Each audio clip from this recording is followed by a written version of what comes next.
మీకు మీ కుటుంబ సభ్యులందరికీ శ్రీ విశ్వావసునామ సంవత్సర ఉగాది శుభాకాంక్షలు. కొత్త సంవత్సరంలో ప్రతి ఇంట తయారు చేసుకునే ఈ షడ్రుచుల సమ్మేళనంతో కలిగిన ఈ ఉగాది పచ్చడి తయారీ విధానం అందరికీ తెలుసు. నేను మా పద్ధతిలో ఎలా చేస్తామో చూపిస్తాను రండి. ముందుగా అయితే ఇలా వేప పువ్వుని, శనగపప్పుని, బెల్లం, అరటిపండు ఇలా చిన్న చిన్న ముక్కలుగా కట్ చేసుకున్న కొబ్బరికాయ ముక్కని, మామిడికాయ పిండిని ముక్కలుగా కట్ చేసుకొని ఒక పక్కన పెట్టుకున్నాను. ముందుగా చింతపండు గుజ్జును తీసుకొని దానిలోకి వేప పువ్వునైతే తెంపుకొని వేసుకుంటున్నాను.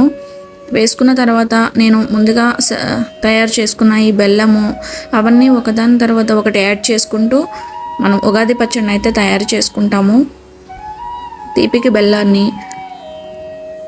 శనగపప్పు, ముక్కలుగా కట్ చేసుకున్న కొబ్బరికాయ ముక్కని, మామిడికాయ ముక్కల్ని కూడా వేసుకుంటూ అరటిపండు కూడా ముక్కలుగా కట్ చేసుకొని వేసుకుంటూ 1 by 1 అలా యాడ్ చేసుకుంటూ మనం ఉగాది పచ్చడిని అయితే తయారు చేసుకుంటాము. ఈ విధంగా కలుపుకోవాలి.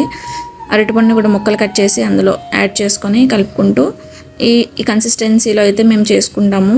లాస్ట్లో అయితే మిరియాల కారానికి మిరియాల పౌడర్ని యాడ్ చేస్తున్నాను. ఉగాది పచ్చడి రెడీ అయిపోయినట్టేనండి.